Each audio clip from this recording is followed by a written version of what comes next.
Olá, alunos. Essa é uma audioaula do curso Ator da série O Embasamento Histórico da peça A Télia Sela. Essa aula de hoje é a parte 1 do embasamento histórico, onde nós falaremos do início do século XX até 1956. Meu nome é Diogo Guermandi, sou professor do curso Ator, né? E começo lembrando a todo mundo que essa audioaula ela é uma interpretação livre minha de alguns fatos históricos, com o intuito de colaborar na construção dos personagens e no entendimento da peça com os alunos, né? Contribuir com os alunos. Acho que em primeiro lugar o que vale a gente perceber, né, cada um dos alunos, vocês têm no final do texto de vocês da Télia Sela que a gente forneceu 3 páginas aí do que a gente chama de embasamento histórico básico, ou seja, é um resumão mesmo, embasamento básico, porque é muito sucinto e superficial, né? Mas a gente coloca esse resumo que praticamente fala do século XX inteiro, para vocês, para instigar vocês a pesquisa, porque a Télia Sela é uma peça que precisa muito de pesquisa, sobretudo para quem ainda não se deparou com o tema da ditadura militar do Brasil, a história recente do Brasil, e principalmente quem é mais jovem também, né? Enfim, todos os atores e esse conteúdo que tem nessas 3 páginas do texto é importante para todo mundo. Só para vocês entenderem o porquê que nós colocamos essas 3 páginas e tudo mais, uma breve. Eu queria ilustrar brevemente o que isso significa, né? Nós antes, nós tentamos de várias maneiras trabalhar a pesquisa no módulo intermediário onde a gente monta a Télia Sela, né? Porém, o curso Ator é um curso livre, então tem pessoas, cada uma buscando uma coisa diferente no curso Ator, né? Algumas estão buscando simplesmente um espaço para se entreter, para se divertir, esquecer dos seus problemas. Outras estão buscando conhecer novos amigos, um novo ciclo, né, de amizades. Outros perder a timidez. E alguns estão querendo entrar no universo do teatro, estão querendo até se tornar ator, enfim, um público muito diverso. O que acontece é que para a gente é muito importante que todo mundo se sinta bem nas aulas. Então, no decorrer do tempo, a gente percebeu que a parte da pesquisa, logo nesse começo, né, vamos imaginar que o pessoal acabou de sair do iniciantes e entrar no módulo intermediário, então é muito no começo do curso o aluno se deparar com a pesquisa sobre um tema tão duro, uma pesquisa com muitas informações, como a desse período. A gente percebeu que é difícil, é uma coisa difícil. Alguns alunos gostavam e iam a fundo, e outros detestavam, né? Então, nós já tentamos de várias maneiras. Nós já tentamos fazer seminários nas aulas, dividir em épocas e cada grupo pesquisar uma época, dividir em temas. Nós já pensamos em fazer apenas uma roda de conversa, cada um pesquisando alguma coisa. Já tentamos de tudo. E a gente percebia que não era ainda bem o formato. Então, o que foi feito? Em primeiro lugar, eu resolvi listar. Então, na verdade, essas 3 páginas que existem no final do texto, foi eu que elaborei. E ela é uma listagem, né, de eventos, acontecimentos do século XX. Ela não tem profundidade nenhuma, ela não tem informação nenhuma. ela tem apenas uma listagem de acontecimentos que eu achei relevante destacar para quem está pela primeira vez montando uma peça com um conteúdo como a Telecela. Está no segundo módulo do curso ator. Então é uma coisa bem direcionada mesmo que eu elaborei, tá? E muito direcionada para algumas reflexões. Para ficar um pouco mais claro o que eu estou querendo dizer é o seguinte: por exemplo, é importante tentar entender que no momento em que houve o golpe militar, né, a intervenção militar, várias pessoas, cada uma tinha a sua opinião. Se a gente observá-los como personagens, né, vamos imaginar aqueles que tinham seus 60 anos. Esses nasceram no início do século XX, né, uma vez que o golpe foi em 1964. Aqueles que tinham 40 anos nasceram nos anos 20 e assim por diante. Então, todo o século XX é relevante para entender esse personagem, como ele pensava, o que ele já tinha passado até o golpe militar e o que ele passou a passar durante a ditadura militar e o que aconteceu no final, né? Então, por isso, eu abrangi todo o século XX para a gente entender os personagens, atores, né, ativos nesses acontecimentos da ditadura militar no Brasil. Não dá para estudar a ditadura militar no Brasil estudando apenas 1964, 63. Então foi por isso que eu fiz esse apanhado. E essas 3 páginas são links, na verdade, né? Onde alguns a gente vai só observar e ver que ano que aconteceu, muitos nós já conhecemos, nós vamos lembrar, né? E outros você vai aprofundar. Cada link que tem nessas páginas, né, você vai encontrar livros e filmes sobre cada um dos eventos, né? E ele está aqui resumido em 1, 2 frases, né, nessas páginas. Muitos nós já conhecemos muito bem, né?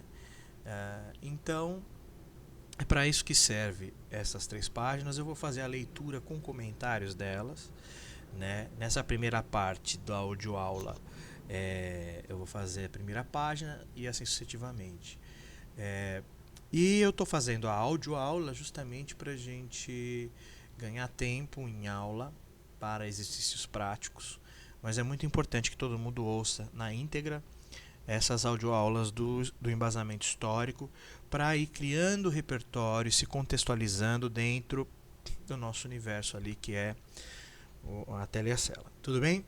Bom, então é isso. Foi uma tentativa nossa de compatibilizar o interesse dos nossos alunos com a necessidade fundamental de pesquisa para a montagem da peça da Telecela. Não dá para montar a Telecela sem fazer pesquisa. Os atores vão subir no palco e não vão saber o que estão falando. E aí é muito grave, porque como se trata de uma peça que conta um contexto real que aconteceu com pessoas que ainda estão vivas, inclusive, é muito complicado você subir lá e falar o que você não faz a menor ideia, e muito mais difícil ainda construir um personagem coeso, com coerência, né, com verdade, enfim. Então por isso esse embasamento histórico. Espero que vocês ouçam na íntegra, tragam dúvidas nas aulas, né? Volto a dizer, é a minha construção livre de pontos específicos do século XX que acho importante para vocês que estão montando a Telecela. E também os meus comentários. Eu não sou professor de história, né? Então, com certeza, vou cometer equívocos, mas eu acho que com equívocos ou sem equívocos históricos, certamente vou contribuir para o seu processo na montagem da peça e na construção dos seus personagens, ok? Bom, então vamos lá. Se a gente olhar a nossa tabelinha, né, essa lista do embasamento histórico, eu dividi ela em 3 colunas. uma coluna que eu chamei de O Poder, ou seja, aqueles que estavam no poder, sobretudo de direita, ditaduras e tudo mais, né? Presidentes. Eu coloquei uma coluna só para isso.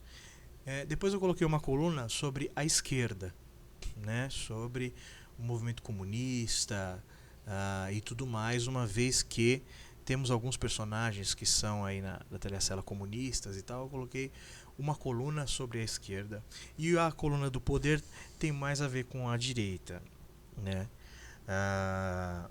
E no meio eu coloquei uma coluna chamada Diversos, onde eu vou colocar assim, coisas sem conexão, mas muitas delas vão contribuir para o entendimento do todo e também para a tela, né?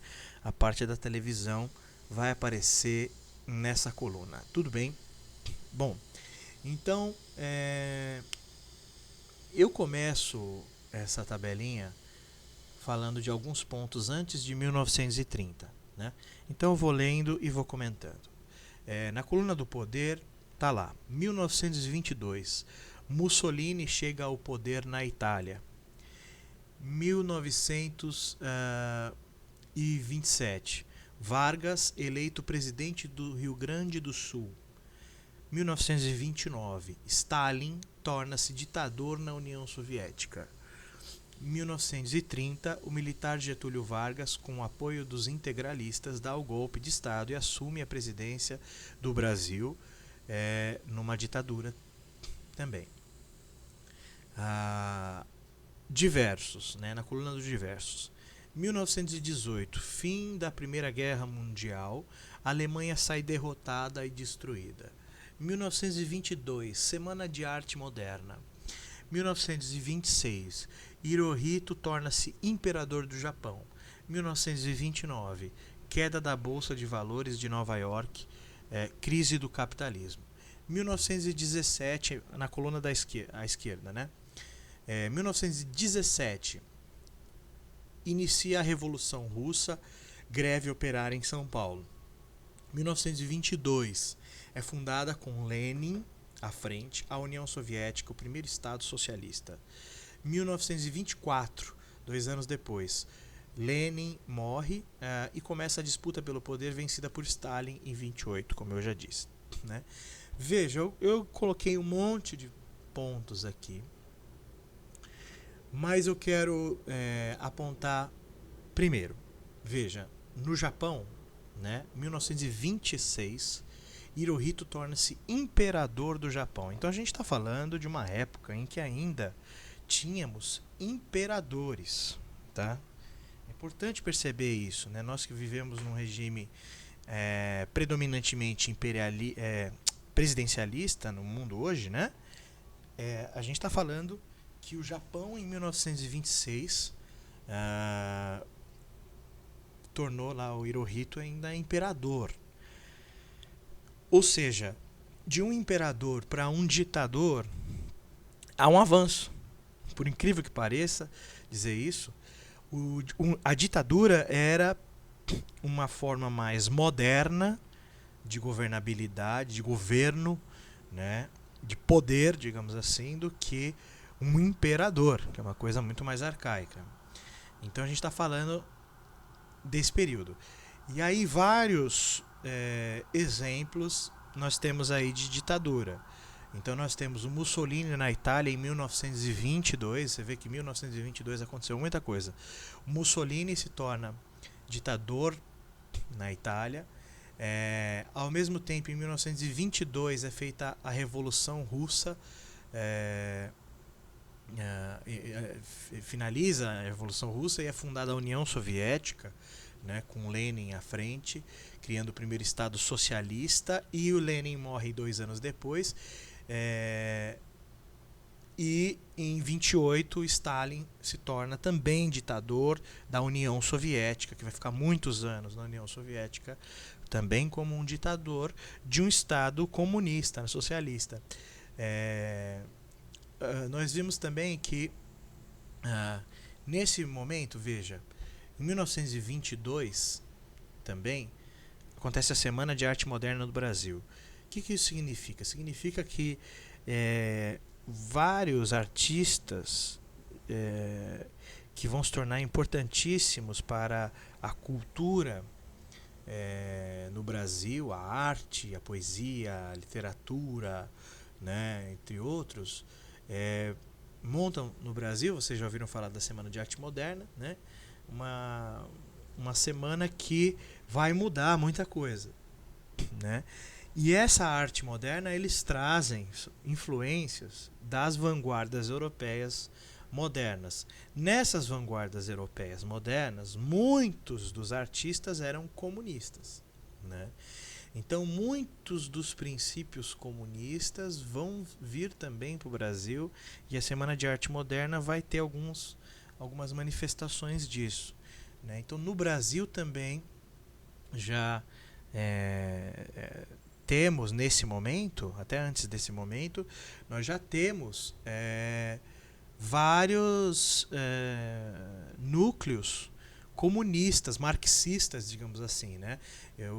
Um dos pontos que tem aí é que em 1917 tem greve operária em São Paulo. Ora, greve operária, né, ela muitas vezes, na maioria das vezes, um ato de esquerda, um ato de ruptura do proletariado com relação ao empresariado, patronal, né?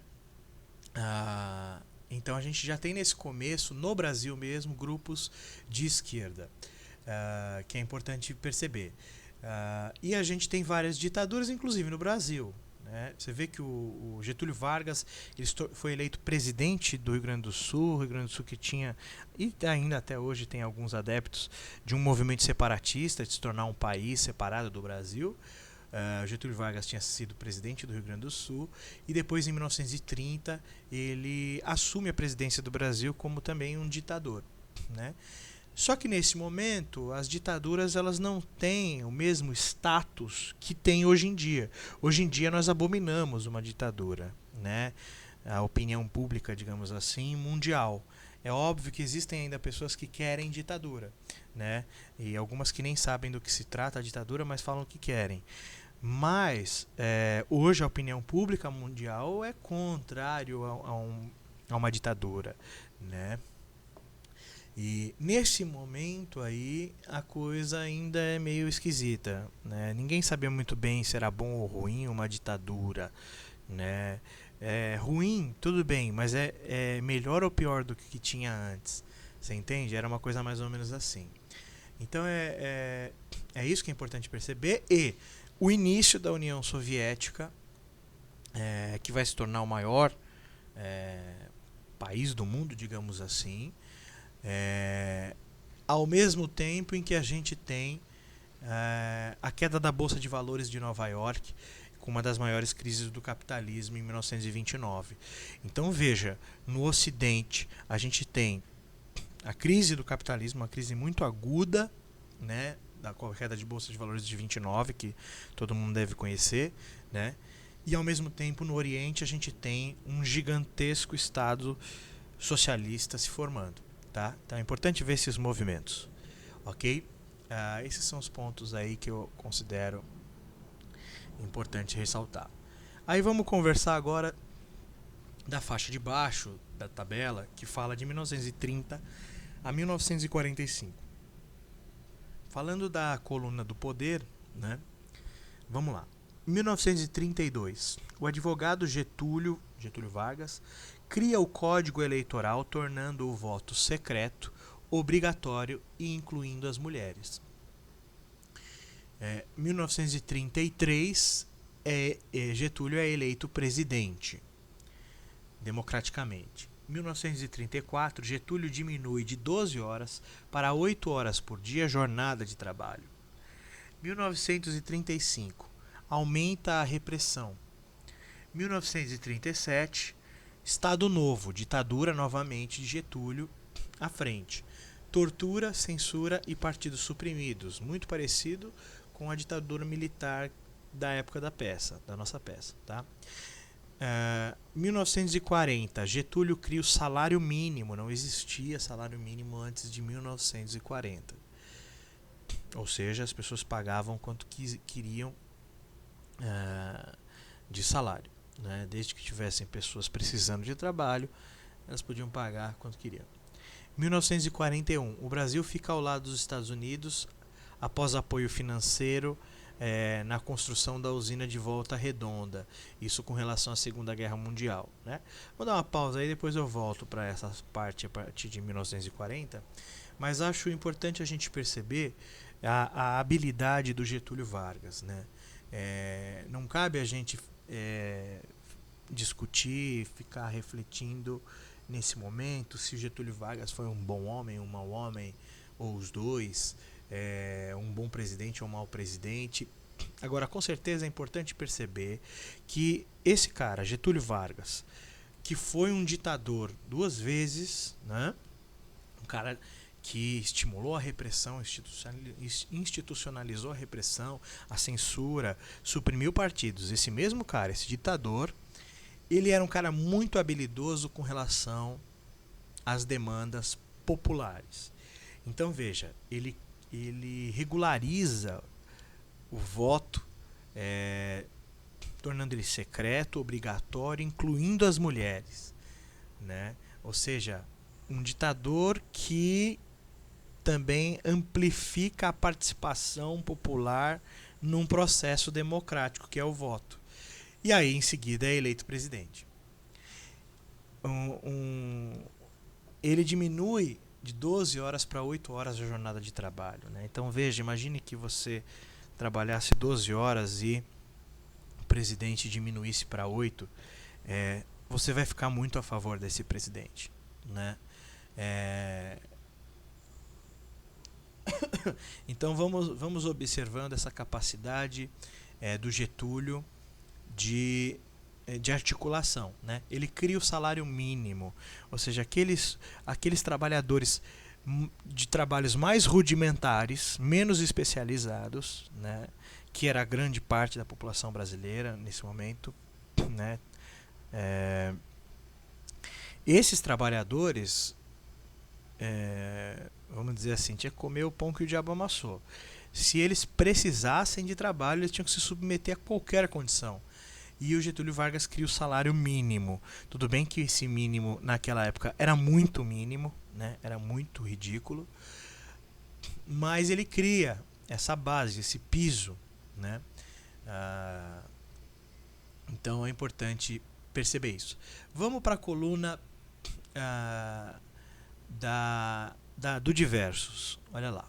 Em 1933, o austríaco Adolf Hitler assume o governo alemão através de golpe entre partidários, se autotitulando o líder, Führer, do país, ditadura nazista, que todo mundo conhece, né?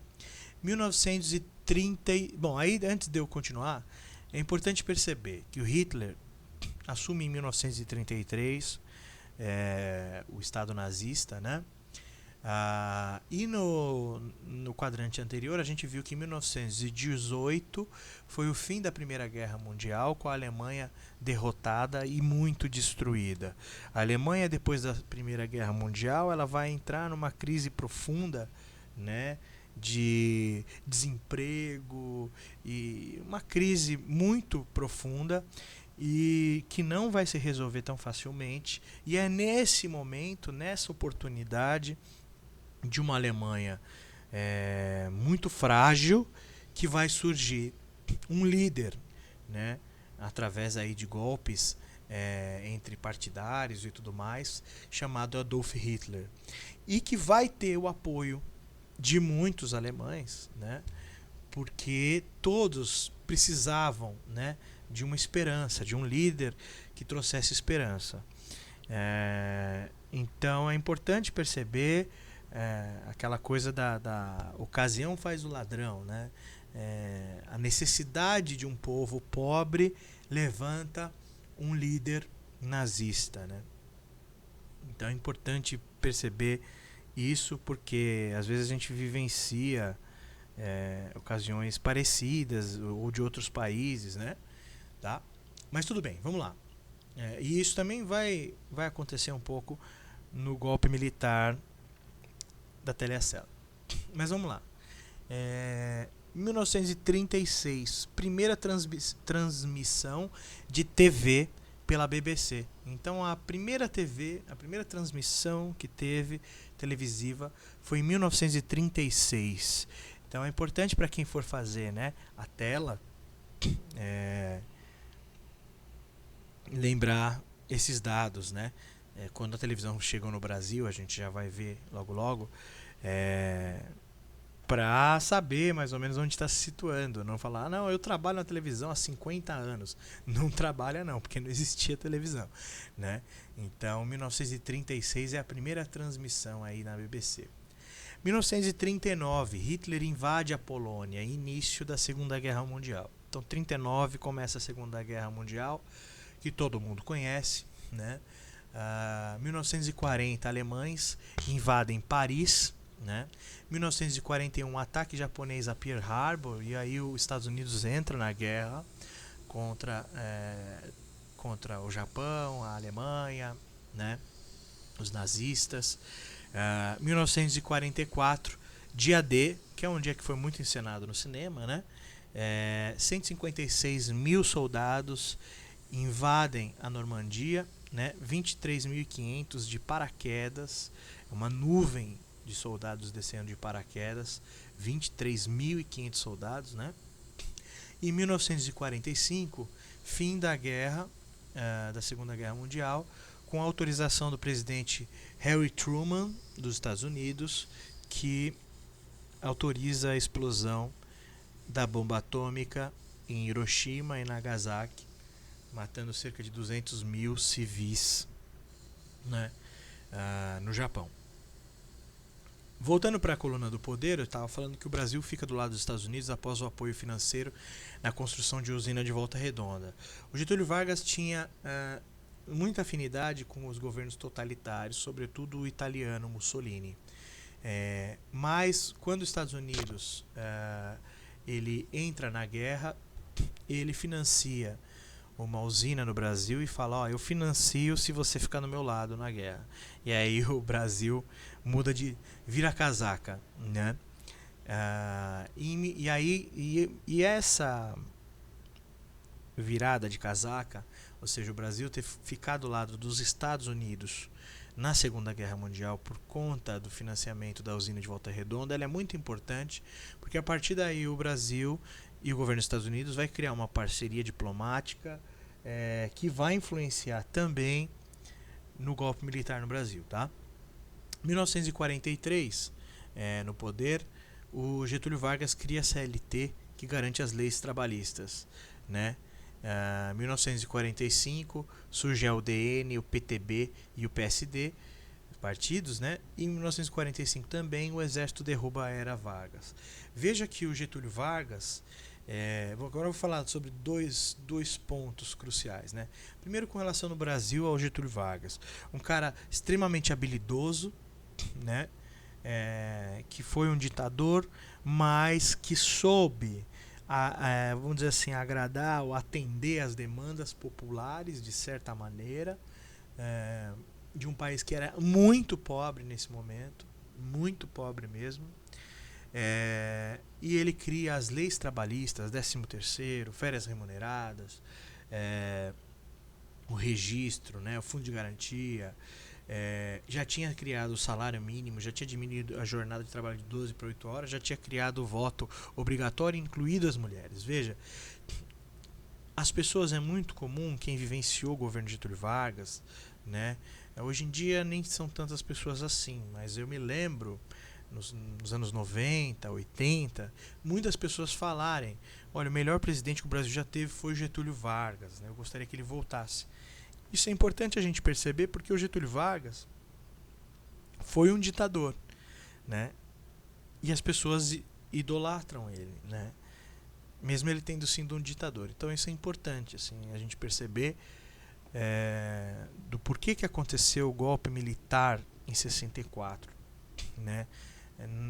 As pessoas não eram tão avessas assim a uma ditadura, porque tinham tido uma experiência muito, aos olhos da população, muito boa com o Getúlio Vargas, apesar da censura, da tortura e etc, né?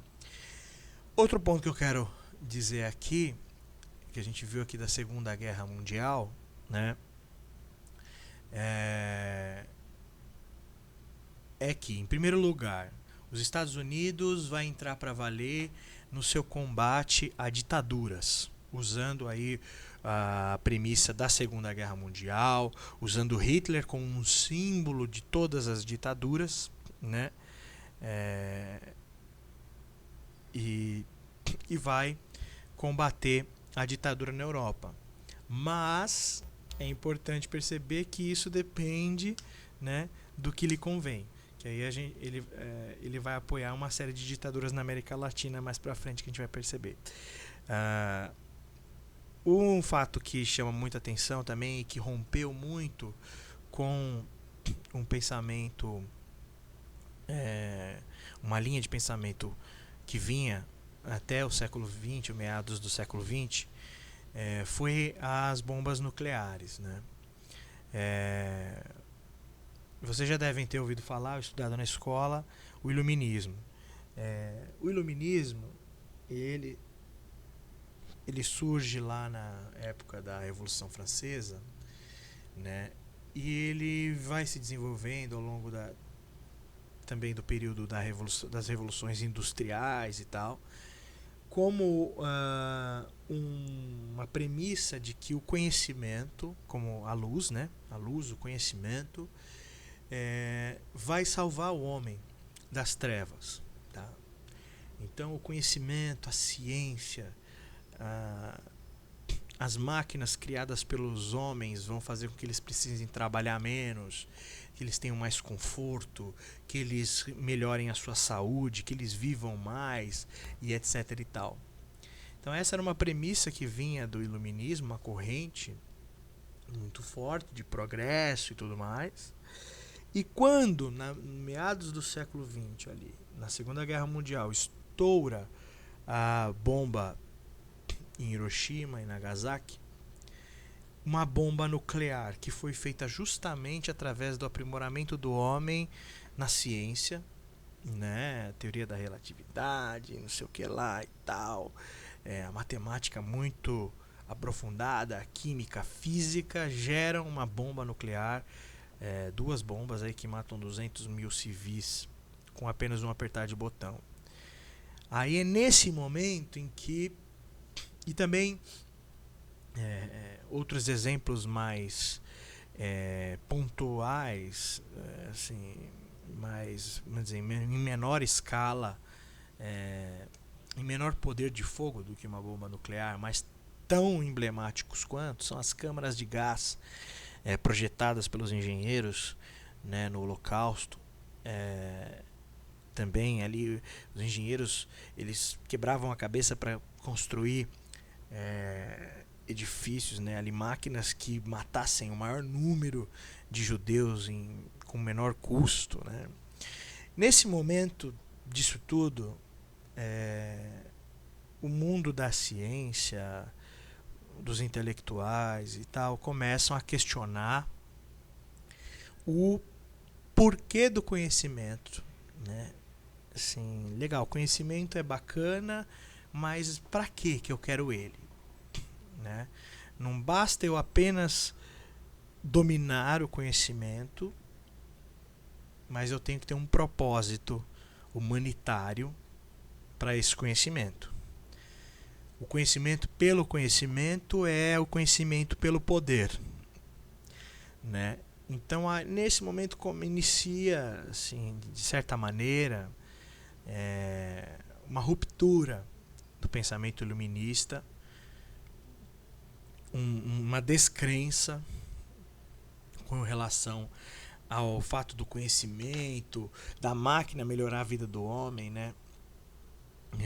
Isso está bem embrionário nesse momento, está bem no comecinho, mas ele vai gerar frutos mais para frente, que hoje a gente poderia dizer que um desses frutos é a visão de sustentabilidade, né? De uma vida mais natural, menos mecanizada e tal. Tudo isso eu considero que uma das suas origens é nesse momento. Esse momento realmente foi uma ruptura que começa, né, uma rachadurinha que vai aumentar ao longo dos próximos anos, dos acontecimentos dos próximos anos, com Chernobyl, Guerra do Vietnã, sim, uma série de eventos que vão aumentando essa rachadura até surgirem novas frentes de pensamento, né? Que não são a do poder e do avanço da máquina sobre tudo e tal, né? Não que não existam ainda a corrente da máquina, claro que existe, mas nesse momento há uma ruptura.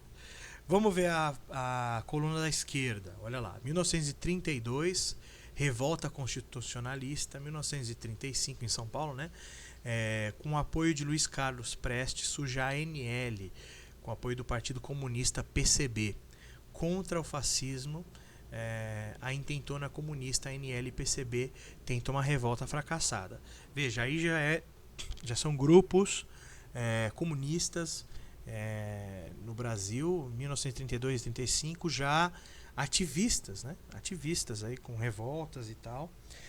E eles vão ser torturados e presos aí no governo Getúlio Vargas, né? Um deles que vai ser preso, fazia parte da ANL e do Partido Comunista, que é o Carlos Marighella, que vai ser uma figura bem importante na época da ditadura militar, da Telecela, né?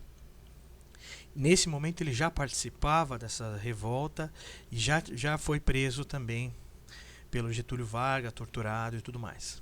Certo? Vamos avançar um pouquinho. Aí, ó, o período de 45 a 51, né? No poder a gente tem 1946, assume Eurico Gaspar Dutra, apoiado por Getúlio, também um militar. Então Getúlio, que era militar, né? Ele é afastado pelo exército, né? Depois de ter ficado aí, ó, ele entrou em 30, saiu em 45, ficou 15 anos no poder, entre ditadura e presidencialismo. Aí em 45 ele sai, ele é retirado pelo exército, e quem assume é um outro militar chamado Eurico Gaspar Dutra, com o apoio do Getúlio. Enfim, na verdade Getúlio foi tirar umas férias e falou: Euricão, assume aí que já já eu volto, tá? E foi bem assim. 1950, Assis Chateaubriand traz a TV para o Brasil e funda a TV Tupi. Então, o Assis Chateaubriand, uma figura muito importante da história da televisão brasileira, né? E ele vai trazer 1950. Ou seja, 1968, 1970, que é o período da nossa peça, a televisão brasileira tinha no máximo 20 anos de idade, né? E olhe lá, porque essa primeira televisão ela ainda era muito rudimentar, né? Então a gente demonstra um pico inicial da televisão brasileira, né? Um primeiro ápice, assim, que é os anos 70, que aí depois ela vai crescer loucamente até chegar nos anos 90 no seu grande ápice da televisão brasileira, de audiência e tudo mais, e depois dos anos 2000 para frente, com a internet, com tudo isso, ela já não vive mais o seu grande auge, né? Ainda é o maior veículo de comunicação, mas o seu maior pico foi nos anos 90, a meu ver, né? Em 1949, veja, já havia sido criado anteriormente, como a gente falou, o Estado Socialista da União Soviética, né? E em 1949, um pequeno país que tem pouca gente se junta à União Soviética, que é a China. Tá? Então a China também se torna comunista.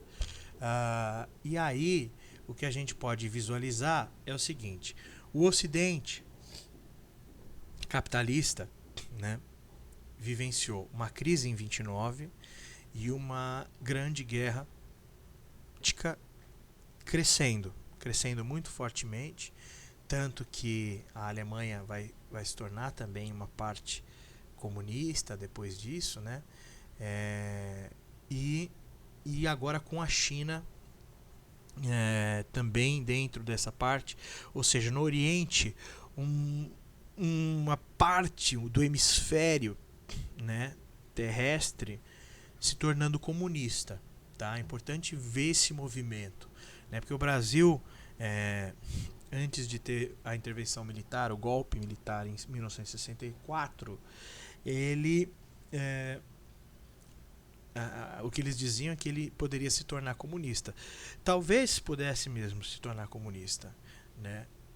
Isso a gente nunca vai saber se ia virar ou não. Agora, o fato é de que o mundo, uma parte do mundo muito considerável, quando a gente fala de China, por exemplo, né, ela se tornou comunista, né? Então vem nesse movimento crescente, tá? 1950, aí vamos para 1951 a 1954. Vamos ver o poder, veja. 1951, entre aspas, o pai dos pobres, como o Getúlio Vargas era chamado, tá? Getúlio Vargas é eleito presidente novamente com grande maioria de votos, tá? Então ele sai um pouquinho, deixa o Eurico Gaspar Dutra, e aí ele volta como um grande herói da nação, eleito presidente com maioria, como o pai dos pobres, aquele que fez a CLT e tudo mais, né? 1953, o populista Getúlio Vargas, né, também como ele era chamado, populista, cria a Petrobras, né? Então a Petrobras, ela foi criada em 1953, é uma empresa muito antiga, né? E para quem acha que toda essa corrupção que existe na Petrobras é só recente, está muito enganado, né? Petrobras já foi fonte de renda de muitos governos, né? Em 1954, veja, o ministro do Trabalho do Getúlio Vargas era o João Goulart, tá? Esse João Goulart vai ser muito importante para nós, porque ele era o presidente no momento em que houve o golpe militar, da ditadura militar, tá? O Jango, João Goulart, Jango.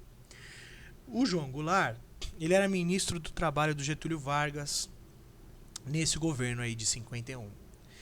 E ele foi demitido pelo Getúlio Vargas porque ele quis dar 100% de aumento no salário mínimo, né? E aí ele enfureceu os empresários, os militares, todo mundo ficou contra o Getúlio Vargas, porque foi o Getúlio Vargas que nomeou o Jango, o João Goulart, como ministro do Trabalho. E aí o Getúlio Vargas meio que foi forçado a demitir e revogar esse 100% de aumento no salário mínimo. Lembra que o Getúlio Vargas criou o salário mínimo, que eu disse que era muito mínimo, né? Mas ele criou. Esse salário mínimo ele era muito ridículo e o João Goulart quis aumentá-lo, dobrá-lo, né? Para os empresários isso é um absurdo, é você praticamente dobrar sua folha de pagamento, né? Então eles ficaram enfurecidos. Agora, para os trabalhadores, um salário mínimo que era muito, muito, muito pequeno, 100% de aumento às vezes fosse talvez até justo, né? Perto do custo de vida e tudo mais. Pessoas que viviam miseráveis, assim, né? A gente está falando de 1950. O Brasil era um país muito subdesenvolvido, né? Tá? Então, e o João Goulart, essa figura aí que quis dar 100% de aumento, foi demitido. Importante perceber aí as ações do João Goulart que eu coloquei aqui, né? 1954, veja, pressionado pela crise econômica que o país entrou, pelos militares, você vê que crise econômica sempre vai aparecer quando há a derrubada de um presidente, tá? E aí, pressionado pela crise econômica pelos militares e por denúncias de corrupção, veja que a história, né, recente, ela já foi vista muitas vezes, né? E pela acusação de tentativa de assassinato de Carlos Lacerda, o seu principal opositor, o Getúlio Vargas começa o suicídio. Vamos pontuar aqui algumas coisas. O Carlos Lacerda também é outra figura muito importante. Então a gente viu o João Goulart, que foi ministro do Getúlio Vargas no governo de 51, ministro do Trabalho, quis dar 100% de aumento para os trabalhadores e foi demitido. A partir daí começa todo um movimento, uma crise econômica, denúncias de corrupção. Lembra que eu falei da Petrobras aí, né? Enfim. E aí, no Rio de Janeiro, existia um jornalista chamado Carlos Lacerda, uma figura muito importante, muito influente, muito conhecida no Rio de Janeiro. Nesse momento ainda o Rio de Janeiro é mais importante que São Paulo, tá? Em 1954.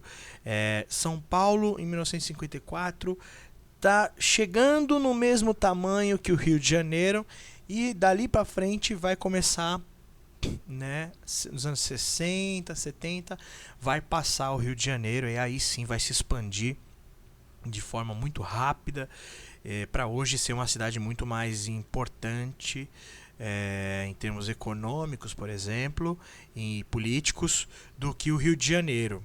Mas nesse momento o Rio de Janeiro ainda é muito importante. O presidente do Brasil ainda está nesse momento morando no Rio de Janeiro, é lá o Palácio do Governo, né, no Palácio do Catete, onde mora o presidente. Então o governo federal brasileiro ainda está no Rio de Janeiro nesse momento. E no Rio de Janeiro, um jornalista muito influente da época, chamado Carlos Lacerda, como se fosse, sei lá, um William Bonner na época, né? Só que muito crítico, né? Ele estava criticando muito fortemente o presidente Getúlio Vargas. E ele sofre uma tentativa de assassinato, né? Alguém tenta matar ele. Ele sobrevive a essa tentativa e acusa o Getúlio Vargas, o presidente, de ter mandado matar ele. Então, o Getúlio Vargas está num momento de uma encruzilhada ali. Ele está sendo pressionado pelos militares, ele militar inclusive, mas uma parte dos militares quer que ele saia, né? E lembrando que ele nesse momento estava como presidente democraticamente eleito por maioria de votos, né? Mas os militares querem que eles saiam, né? Muitas denúncias de corrupção, a opinião pública está dividida, né, por conta das denúncias, da crise econômica e tudo mais. Nesse momento, o Getúlio Vargas, que era um cara muito articulado, o que ele faz? Ele comete suicídio, né? E o golpe militar, que naquele momento estava se armando para derrubar o Getúlio, acaba sendo adiado. Por quê? Porque nesse suicídio o Getúlio morre como um mártir, como um herói da nação.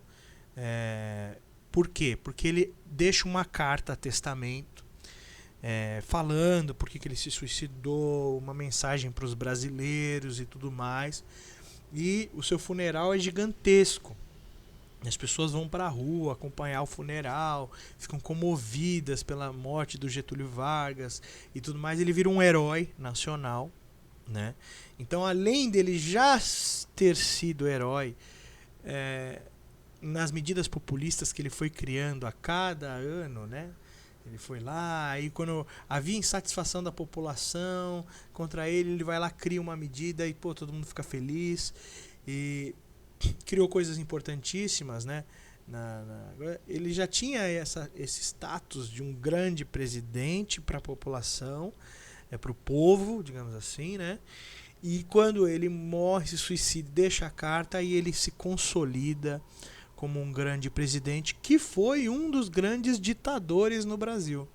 Mas ele vai ser um ditador querido, digamos assim. Então a população vai, de maneira geral, muitos gostar, ficar com boas lembranças do Getúlio Vargas, tá? De uma ditadura, mas de um Getúlio Vargas, um militar, um cara confiante, um cara que pensa no povo, etc e tal.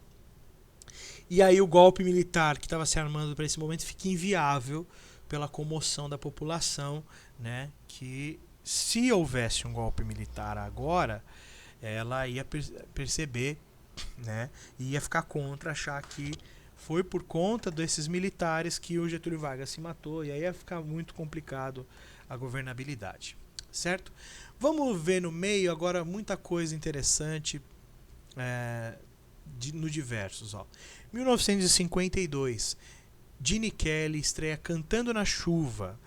Agora a gente vai ver uma sequência de fatos que ilustram os Estados Unidos como grande vitorioso da Segunda Guerra Mundial, né?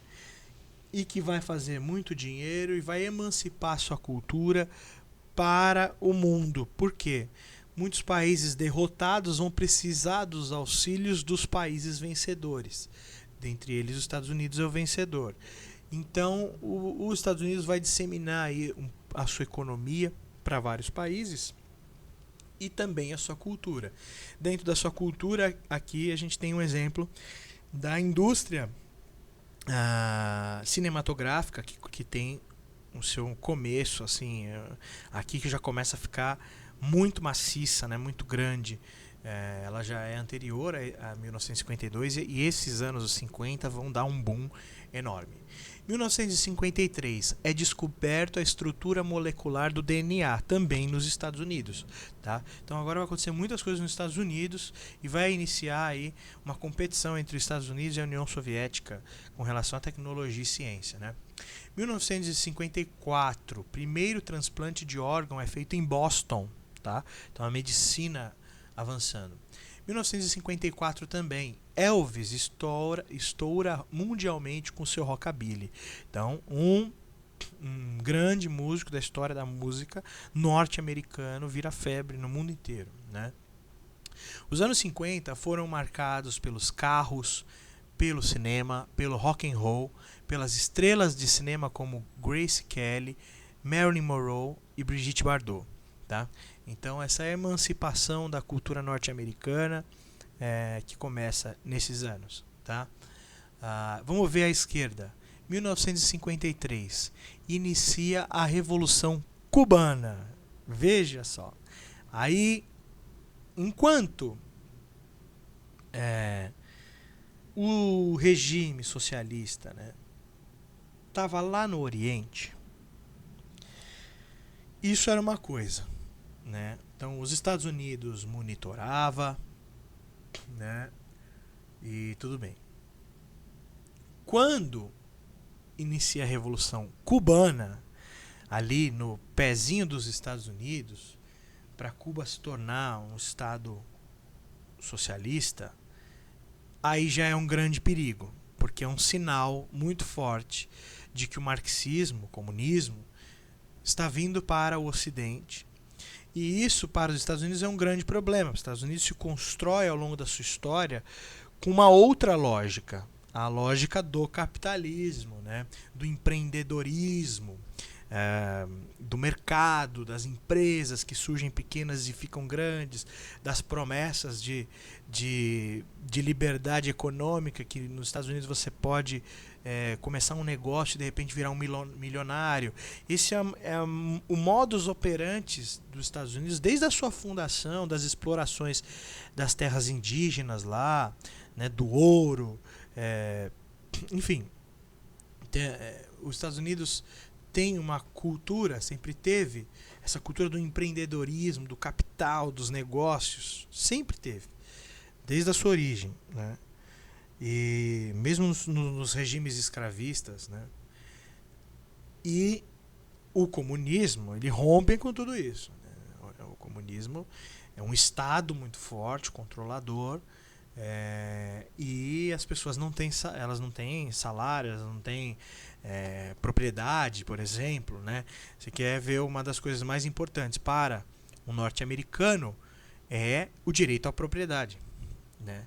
E o comunismo, isso não existe. Ninguém tem propriedade, tudo é propriedade do Estado e todo mundo tem direito a acesso a essas coisas, enfim, né?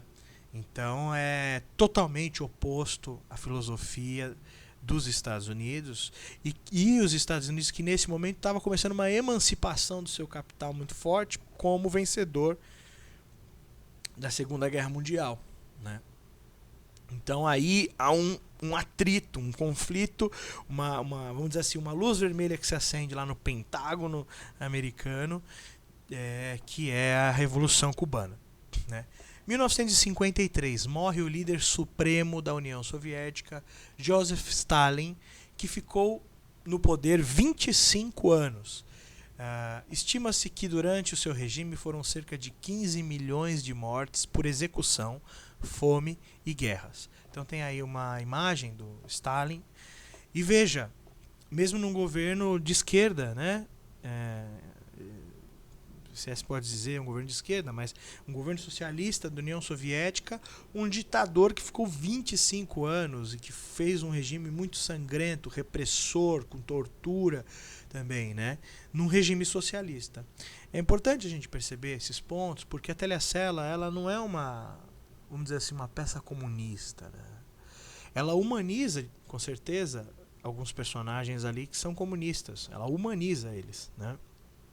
E mostra o drama deles e de pessoas envolvidas com eles. Mas ela não é uma peça comunista, né? Ela é uma peça muito nitidamente anti-ditadura, anti-estado de exceção, anti-tortura, né? Isso sim é muito visível na Telecela.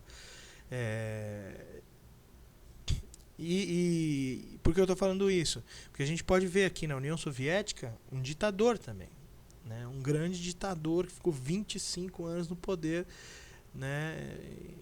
E sem liberdade na União Soviética, né?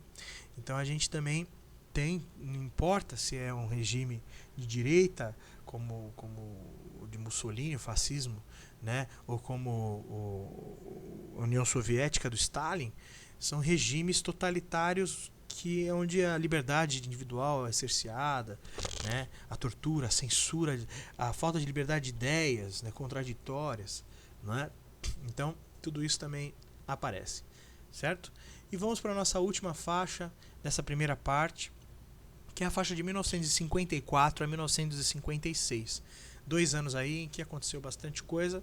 Então vamos dar uma olhada. No poder, 1954, assume o vice do Getúlio Vargas, que se suicidou, né? O Café Filho, único presidente do Rio Grande do Norte.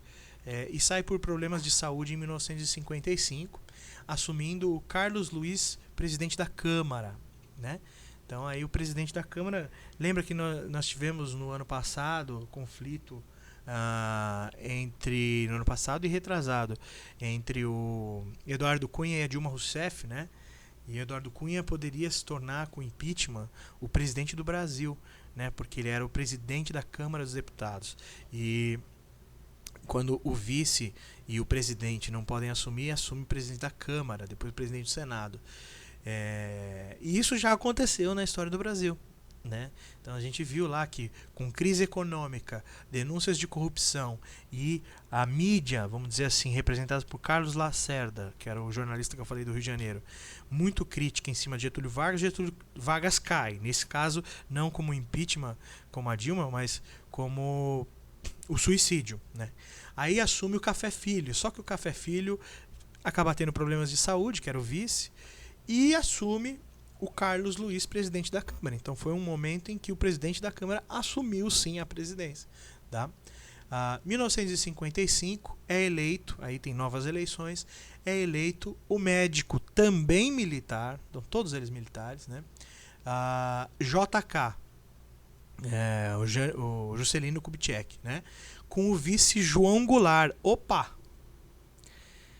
João Goulart a gente já tinha ouvido antes, né? Foi o ministro em 1951, nomeado pelo Getúlio Vargas, ministro do Trabalho, que quis dar 100% de aumento no salário mínimo e foi demitido por conta disso, né? Vamos dizer assim, um inimigo dos empresários. O Juscelino Kubitschek é eleito presidente e o vice eleito era o João Goulart. Vale lembrar que nesse momento no Brasil o voto não era como hoje em dia, em que a gente vota numa chapa. O pessoal votou numa chapa Dilma-Temer, né? O Temer vinha pendurado ali, né? nesse momento no Brasil não era assim o voto, não era como o voto acontecia, tá? Em 1955. As pessoas votavam num presidente e votavam em quem eles queriam para vice-presidente. Existiam os candidatos à vice-presidência, tá? Então, o João Goulart foi eleito também ali naquele momento pelo povo para ser o vice-presidente do Juscelino Kubitschek. Então é importante perceber que o João Goulart ele vai ganhando importância, né, política nesse momento. Ele foi ministro, depois se tornou vice-presidente, tá?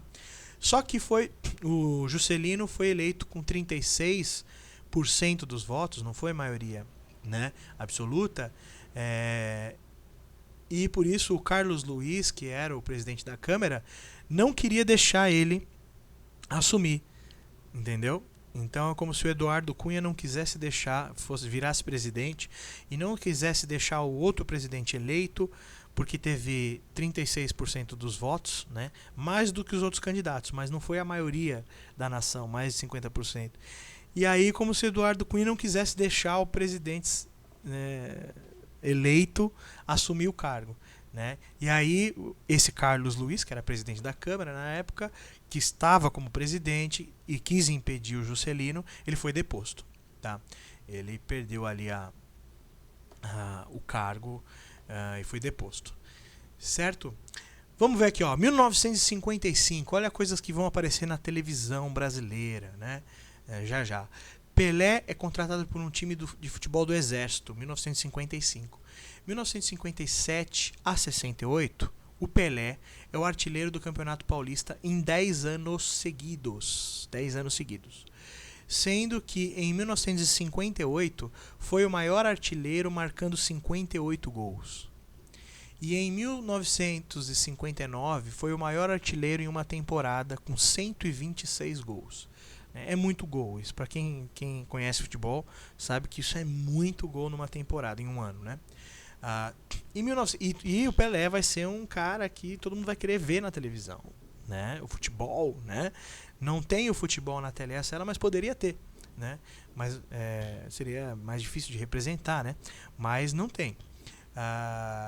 1957 é lançado o primeiro satélite para o espaço, o Sputnik, pela União Soviética. Então aí você vê a União Soviética também tendo um avanço tecnológico muito grande, e aí começa essa corrida que eu disse entre o Ocidente e o Oriente, a União Soviética e os Estados Unidos, em quem tem mais tecnologia, né?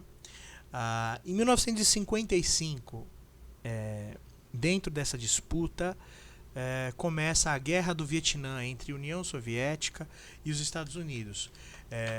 A Guerra do Vietnã, né, quem não sabe, o Vietnã fica ali perto do Laos, Camboja, né, ali no Oriente.